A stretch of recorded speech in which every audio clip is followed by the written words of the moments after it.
प्रदोष के दिन सोमवार और महीने की शिवरात्रि तीनों का समागम,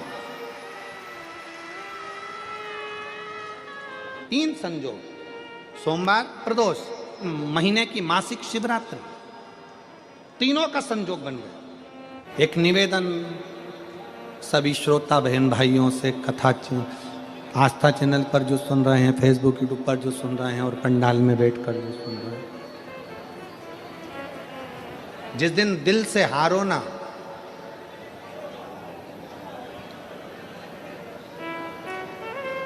थोड़ी तकलीफों में अगर घिर जाओ, तकलीफें आ जाए, कष्ट आ जाए, तकलीफें जिस दिन तुम्हारे भीतर बहुत ज़्यादा मात्रा में आ जाए, उस दिन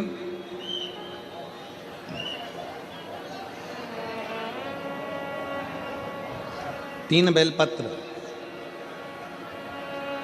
एक बेलपत्र में पीला चंदन, बीच वाली पत्ती। जिस दिन तुम्हें लगे कि मैं बहुत दुखी चल रही हूं और मेरा काम हो ही नहीं रहा, बहुत तकलीफ की जिंदगी चल रही है, कोई हाथ पकड़ने वाला नहीं है, कोई संभालने वाला नहीं है और बहुत तकलीफ हो रही है, बहुत तकलीफ। उस समय पर एक बेलपत्री के बीच वाली पत्ती पर पीला चंदन, दूसरी पत्ती पर लाल चंदन और तीसरी पत्ती पर 11 चावल गीले, पानी में उसको थोड़ा सा भिगो लें या धो लें, 11 चावल गीले शिव जी की उस पत्ती पर रखें।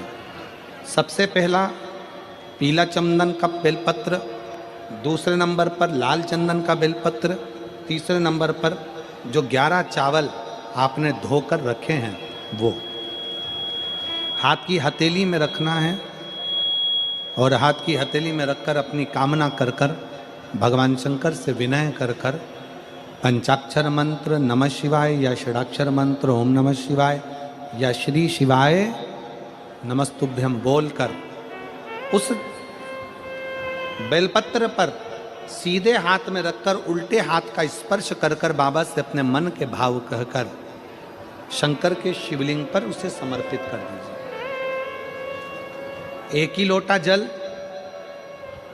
जहां से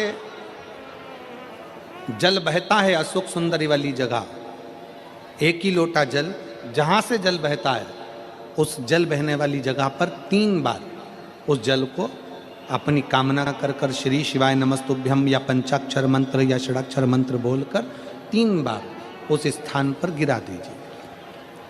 गिराने के बाद में बाबा से विनय कर कर अक्षत वाली जो बेलपत्र है, एक बेलपत्र और एक अक्षत उसमें से अपने लिए लेकर आ जाओ। उसको 2 महीना 3 महीना अपने घर में रखिए। जितना भी दुख है धीरे धीरे बाबा समाप्त कर कर खुशियां घर में लेकर आता ही है। दुख समाप्त होगा, खुशियां घर में आएगी जरूर। ये आज जो शंकर के शिवलिंग की आराधना करेगा, पूजन करेगा, उसके घर में 2 देवियां सदा सदा विराजमान रहेंगी। पहली सरस्वती, दूसरे नंबर पर लक्ष्मी उनके घर में सदा विराजमान। सरस्वती और लक्ष्मी।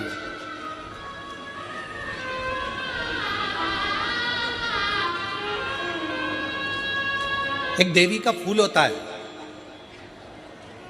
शायद मुझे उम्मीद है कि आप सब जानते होंगे।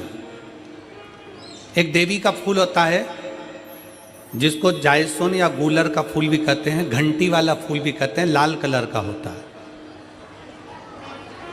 काय का बोलते हैं इधर? गुड़ल, गुड़र का फूल, जायसोन का फूल लाल कलर का होता है, जिसमें घंटी निकली रहती है एक छोटी सी, उसमें पीले पीले पीले पीले दाने रहते हैं।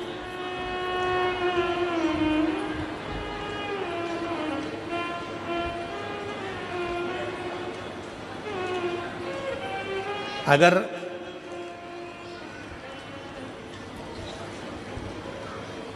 मान लो कोई बेटा बेटी कोई लड़का लड़कियां, कोई बेटा बेटी, नवयुवक बच्चे या बहुएं या कोई अन्य व्यक्ति भी कोई कार्य चालू कर रहा है। मान लो कोई कार्य आप चालू कर रहे हैं, एजुकेशन के लिए बढ़ रहे हैं, या आपने कोई लक्ष्य बनाया है कि मुझे इस कंपटीशन एग्जाम में बैठना है, इस कंपटीशन एग्जाम में बैठना है और मेरा इसमें पास होना जरूरी है, और मैं जो चीज पढ़ती हूं ना मैं भूल जाती हूं, मैं अध्ययन करता हूं और भूल जाता हूं।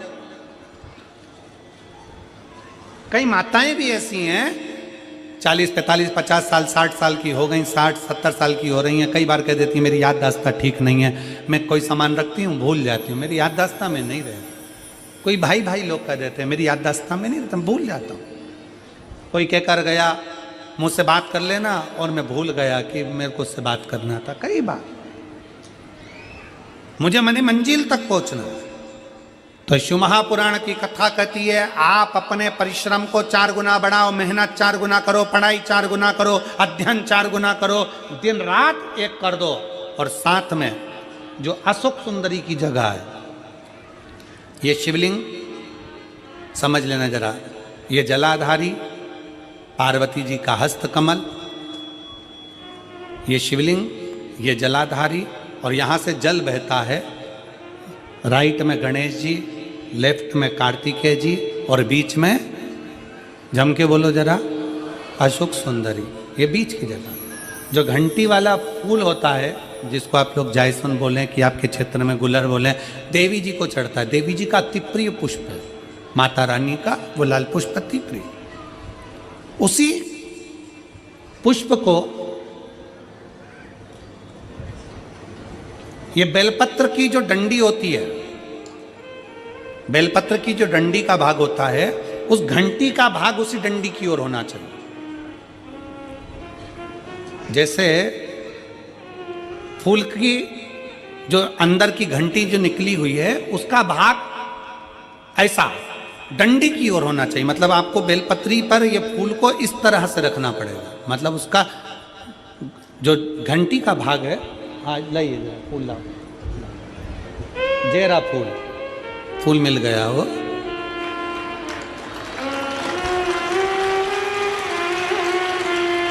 फूल मिल गया। भारत में फूल जल्दी मिल भी जाता है, मिल गया। अब ये फूल और इस फूल की जो घंटी का भाग है वो इस डंडी की ओर हो, हमारे डंडी के साइड। अपनी कामना कर कर, अपना नाम और गोत्र का स्मरण कर कर, शिव जी से अपने मन का भाव बोलकर इस फूल को और इस बेलपत्र को 12 महीने शिवरात्रि पड़ती है। किसी भी शिवरात्रि पर अशोक सुंदरी वाली जगह पर, शंकर के शिवलिंग की ओर जो अशोक सुंदरी की जगह है, वहाँ पर डंडी और घंटी का मुख शिवलिंग की ओर होते हुए उस बेलपत्र को समर्पित करो। कब करना है? पहले 1 लोटा जल समर्पित कर कर, फिर ये बेलपत्र अपनी कामना कर कर, बाबा से विनय कर कर, बाबा मेरा ये कंपटीशन एग्ज़ाम है, मैं पढ़ूंगी, 4 गुना मेहनत करो, अध्ययन करो, अच्छी पढ़ाई करो, दिल से पढ़ो, रात दिन एक कर दो, और 1 घंटी का पुष्प, 1 बेलपत्र, जब तक तुम्हारा एग्ज़ाम ना आए, 4 महीना, 5 महीना, 3 महीना, प्रत्येक शिवरात्रि, हर महीने शिवरात्रि आती है, प्रत्येक शिवरात्रि पर समर्पित करो। आप अपने लक्ष्य तक पहुंचोगे ही, कोई रोक नहीं सकता। आप अपने लक्ष्य तक, अपनी मंजिल तक पहुंचे ही जाओगे। बोल बम का नारा है। बेटा बेटियों का विवाह नहीं होता, उन बेटा बेटियों के लिए मान लो अगर कोई ग्रह ऐसे हो गए कि भाई संबंध टूट गया, और संबंध टूटने के बाद तलाक हो गया, होने के बाद दूसरा विवाह ही नहीं हो रहा, संबंध टूटने के बाद मंगल विवाह दूसरा हो ही नहीं रहा, तो प्रयास करिएगा। माँ जगतजननी जगदम्बा का हाथ इस तरह से रहता है, अपने दर्शन करेंगे पार्वती मैया के शिव मंदिर में, तो पार्वती जी का हस्त कमल शंकर जी की साक्षी में हमेशा बंधा हुआ रहता है, शिव की साक्षी में। महाराज प्रदोष काल में, प्रदोष के दिन, कभी भी किसी भी प्रदोष के दिन, वैसे तो मूल है इसमें सोम प्रदोष का वर्णन, सोमवार की जो प्रदोष पड़े उसका मूलता माना गया है, पर आप प्रयास करना कि किसी भी प्रदोष के दिन जिसका तलाक हो चुका हो, जिसका संबंध खराब हो चुका हो, संबंध हो ही नहीं रहा हो वापिस से,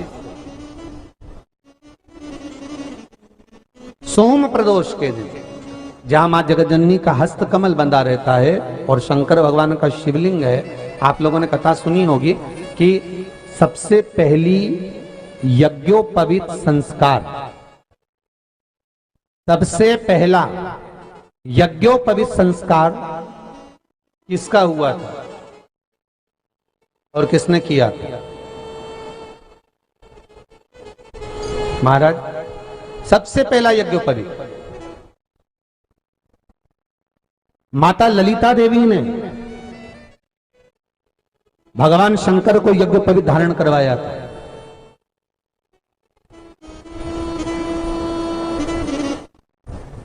मां ललिता देवी ने सूत्र बनाकर अपने हस्त कमल से भगवान शंकर के सम्मुख में बिठाकर भोलेनाथ जी के हस्त कमल से स्वतः सूत्र बनाया था। भगवान शंकर प्रसन्न हो गए थे, बहुत प्रसन्न भोलेनाथ जी। इसलिए शंकर भगवान ने ललिता देवी को 2 वर दिए थे, एक किसी का अश्रु नहीं देखूंगा, दूसरा जो यज्ञोपवीत समित समर्पित करेगा, यज्ञोपवीत का भाव जो मुझे देगा उसके जीवन में बाधाओं को हर लूंगा। इसलिए आज भी हिंदू धर्म में देवताओं को जो यज्ञोपवीत चढ़ाया जाता है वो उलझा हुआ नहीं होना चाहिए। देवताओं को जो यज्ञोपवीत चढ़ता है उसको सुलझाकर चढ़ाया जाता है, समर्पित करेगा। अब कई विद्वान ब्राह्मण ऐसा कैसे यज्ञोपवीत में हल्दी लगाकर छोड़वा देते हैं, परंतु वो उलझा हुआ रहता है। वो सुलझा हुआ अगर चढ़ाएगा तो जो जजमान पूजन कर रहा है, जो जजमान पूजन में लगा हुआ है, उसको पूर्ण फल की अनुभूति हो, पूर्ण फल का प्राप्ति हो और ब्राह्मण भी बंधन से मुक्त हो। ललिता देवी चाहिए। तो हमारे यहाँ भौम सोमवार का जो प्रदोष हो, उस प्रदोष के दिन जिसका मंगल विवाह नहीं हो रहा है, सारी तकलीफें झेल रहे हो, बहुत कष्टप्रद हो, तो माँ का जो हस्त कमल है, उस हस्त कमल से लेकर शंकर भगवान के शिवलिंग तक एक कच्चे सूत की धार बनाई जाती है। महाराज 6 धार कच्चे सूत की बनाई जाती है। यहाँ शंकर भगवान का शिवलिंग है, यहाँ माता का हस्तकमल है, हस्तकमल से चालू होकर शिवलिंग, शिवलिंग से चालू होकर हस्तकमल, ऐसी 6 धार बनाई जाती है माता। और धार बनाकर उस धार पर माखन का लेपन किया जाता है भगवान शिव को। जैसा ललिता माता ने भगवान शंकर से वर प्राप्त करा था, उसी तरह फिर उस लेपन को लगाने के बाद उसको उतारकर उसी को लपेटकर शंकर भगवान पर उसको चढ़ा दिया जाता है, मात्र अपनी मंगल विवाह की कामना कर कर। अगर कोई कुंवारी अवस्था में कर रहा है तो उसमें हल्दी लगाए, और अगर कोई शादी होने के बाद, संबंध टूटने के बाद दूसरी शादी के लिए कर रहा है तो उसमें हल्दी ना लगाए। बस इतना अंतर रहता है।